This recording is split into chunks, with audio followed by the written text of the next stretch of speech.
Stephen Greenblatt's 2004 book, Will in the World, How Shakespeare Became Shakespeare, offers a unique approach to the Shakespearean biography genre.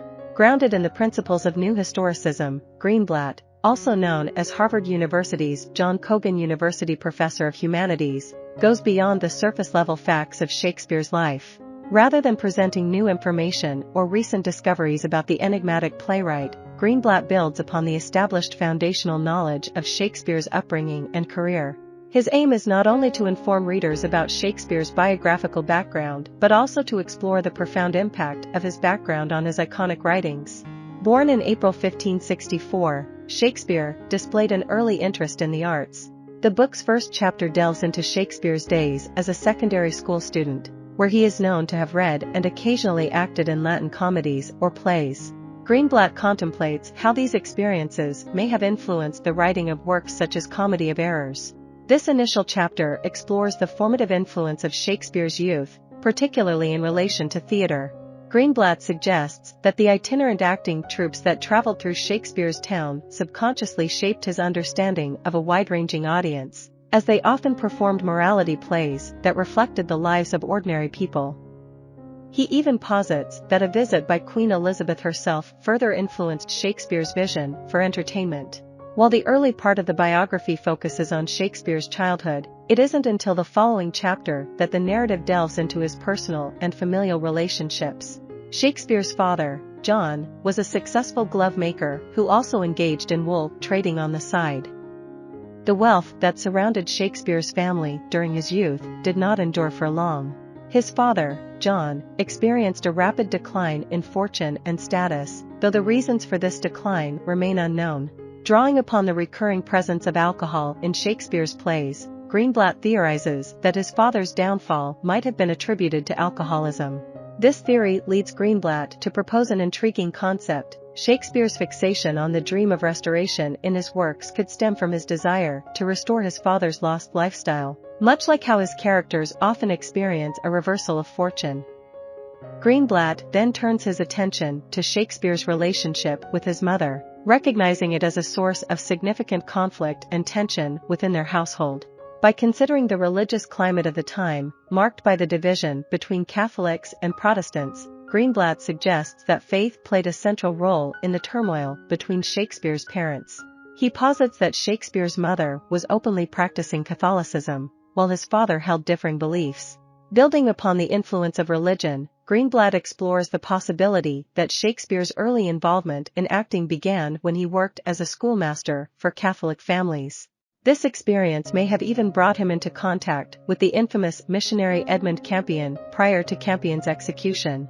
Additionally, Greenblatt suggests that Shakespeare may have started his career with the Queen's Men in Stratford in 1587.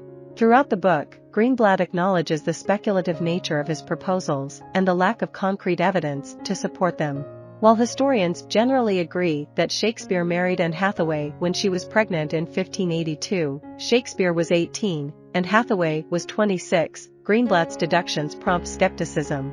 Despite the uncertain nature of his theories, Greenblatt sees value in exploring the what-ifs and maybes that may forever remain elusive. Greenblatt suggests that Shakespeare's marriage was not a happy one, citing several reasons.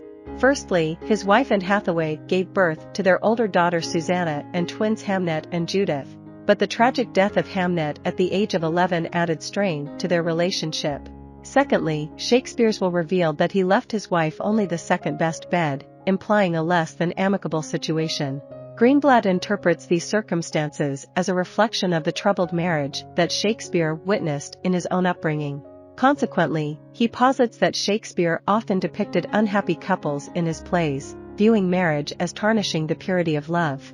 Shakespeare's move to London proved pivotal in shaping the majority of his plays. The city's dangerous and bustling atmosphere served as inspiration. London exposed him to violence, including executions and the presence of brothels. Greenblatt speculates that these experiences contributed to Shakespeare's mysterious and private nature, which subsequently resulted in the scarcity of information about his personal life today. Additionally, the theatre scene in London at that time faced opposition from religious leaders who sought to shut down all theatres due to moral objections. However, the demand for plays remained high, leading to a thriving market. This created an opportunity for playwrights like Shakespeare to establish successful careers by consistently producing plays. During this period, Shakespeare drew inspiration from the immensely popular Christopher Marlowe, evident in works such as Henry VI. Interestingly, despite his admiration for Marlowe, Shakespeare developed a rivalry with the group of poets known as the University Wits, of which Marlowe was a part, for reasons unknown. The rivalry with the University Wits proved to be a catalyst for Shakespeare's success. He cleverly parodied their work and even based one of his most beloved characters, Falstaff, on Robert Greene, a member of the group. In the latter part of the biography, Greenblatt shifts his focus to Shakespeare's sonnets rather than his plays. He speculates that these poems were intended for a select audience, possibly the Earl of Southampton, considering the contentious state of the theatres during that time.